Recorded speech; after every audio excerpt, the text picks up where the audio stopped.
She'd been in a car accident, her daughter said over the phone. I immediately thought she was dead. I would never see her again. I held my breath waiting for the next sentence. Please, no, God. I told myself, don't let it be true. I don't know what I'll do without her. She's been injured pretty badly. She's gonna be okay, her daughter said.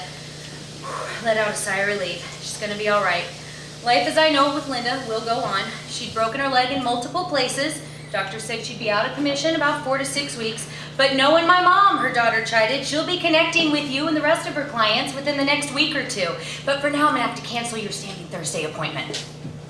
Linda was my therapist, is my therapist. She's a licensed clinical professional counselor, as she calls herself. I call her my lifeline. Life coach might be a little bit better description, because what she does is she lights a fire under my ass to do all the things that I know I should be doing anyway, both in my personal and professional life. She says do it, I do it, positive results, always forthcoming. I've been a lifetime fan of airing out my shit in front of disinterested third parties in exchange for cash. So I've had my fair share of therapists over the years. Healthy range of personalities, sexualities, ages, genders, and different approaches. Each one ignites in me various degrees of motivation to make changes in my life. Some I feel within the first couple weeks, others it takes a couple months, and some even took years. But Linda was different. I knew after 10 minutes of sitting across from her on that comfy couch that she'd offered me a nice warm cozy blanket in the cool 70 degrees of her office. I knew that she was going to make a difference, that we had an ongoing relationship. Do you even know how to be silent, she asked me, after I regurgitated 550 seconds of speed talking, resulting in one long run-on sentence in answer to her simple question of, so what brought you here today? I'm not sure, I silently answered to myself. Listening to you is like watching CNN, where you try to listen to the news being reported live while simultaneously reading that little blurb down at the bottom for the up-to-minute coverage. If it's hard for me to follow, I can't even imagine what it would be like in your head. If I was supposed to be offended by this, I had missed the social cue. This broad had my number. As my wise old grandmama used to say, she'd put a finger over the hole in her trach to allow the sound to come out of her stoma. She's a keeper. After 7 months of pure bliss with Linda, i.e. taking care of business and getting shit done in regards to improving relationships with my family, tapping into my creativity enough to actually create marketable pieces, and softening my approach towards humans in general, I was forced to take a break because of her accident. Never mind that our last therapy session, she had instructed me to go home, talk to my partner of 15 years, of whom I was about to marry in less than 2 months, about postponing the wedding so we could have more time to work out our personal shit before tying the knot. Luckily, I'm both a good instruction follower and a doer, so I did in fact go home, have that conversation within hours after my last session with my girlfriend, and we both decided to move forward with the wedding as planned. But still, I wanted to come back and report that shit to Linda. I needed her. Faced with a few weeks of no therapy, I felt confident that I could breeze through with flying colors. Might even be nice to take a little breather, I told myself. Take a break. First week, easy peasy. Second week, starting to feel a little uncomfortable. Third week, I was over it. I thought I was gonna lose it. Well, I felt like I was about to explode because I hadn't been able to share or get any input on any of my life challenges. I was also really worried about Linda. I wanted to show her my support, but how could I do it? Linda was close to my mother's age, super feisty, real no-nonsense, really nurturing. She helped pull me out of my self-created tailspins and pointed me in the right direction each week before giving me a hug, a real take this and carry it with you type of hug, before she'd send me pressing back out into my stress bomb of a life. If anyone else I knew in the world had been in a major car accident, send them a get well card, followed up by a call, maybe a visit, but this was my therapist. What are you supposed to do? There's lines and boundaries to consider. So I hadn't done anything other than send a card to her office, which I knew she wouldn't get until she got back to work. Well, a couple weeks go by and I finally hear from Linda. She sent me and the rest of her clients an email update with the medical status, a guesstimate of when she'd be back to work, and the name of her rehab facility. Mistake. A few days later, set out for a bike ride. Vague idea in my head, maybe I'll go see Linda. Head on downtown, go to the rehab facility, circle in the building, wondering what I'm gonna do. Feeling like might be overstepping some lines. No, it's fine, it's no problem. Yeah, this isn't really cool, but I'm gonna park my bike anyway and I'm gonna go inside. Finally, as I stood at the front door, going around the circular door, not 2, 3 times, I'm like, life is too short for this shit. I'm going in.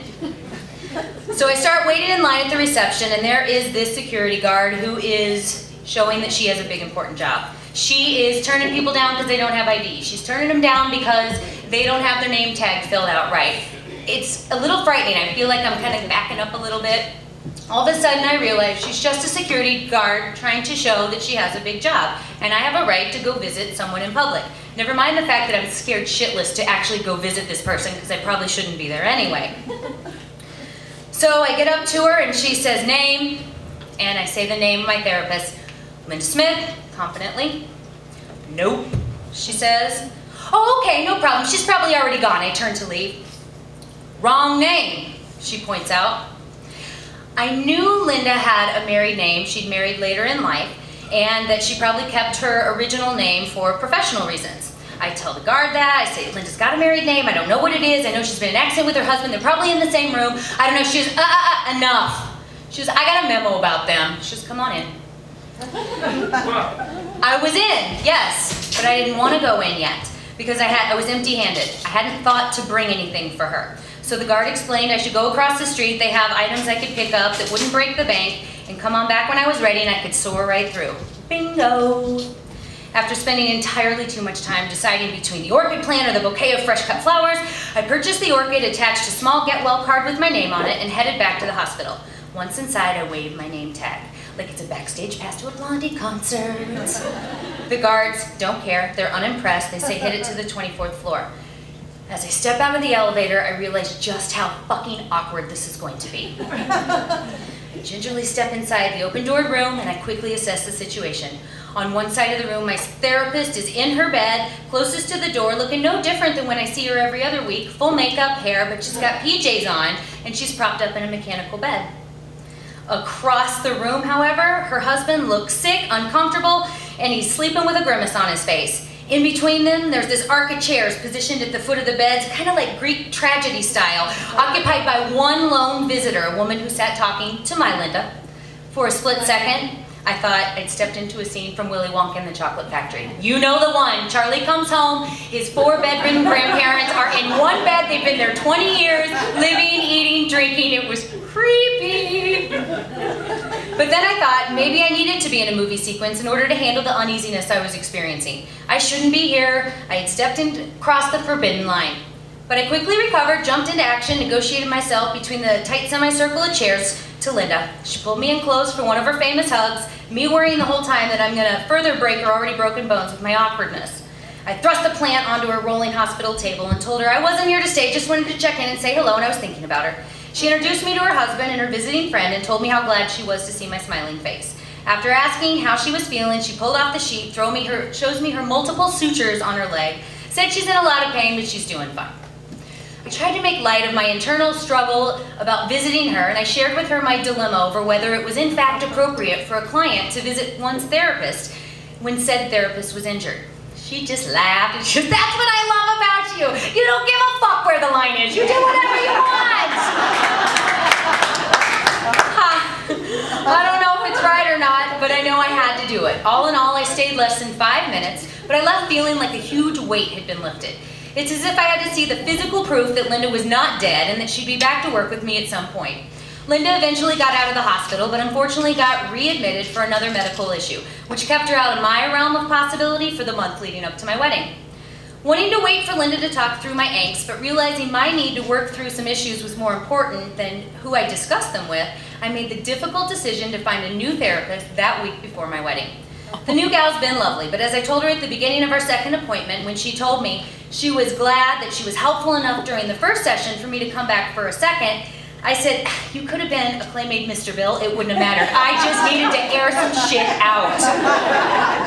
I miss Linda greatly. Her sincerity, her bolstering, and her frank style of pointing out my obvious flaws, those that aren't always so apparent to me. But I know I'm on a good path now, taking care of myself, even though it meant starting over with someone new. And as I stood smiling from ear to ear on this exact stage 3.5 weeks ago, marrying the woman I love, despite our messy and sometimes less than perfect relationship, I knew Linda would encourage me to follow my heart, as well as the recommendation from my favorite advice columnist, Dia Sugar, aka Cheryl Strayed, when she suggests the best thing you can do with your life is to tackle the motherfucking shit out of it. Woo!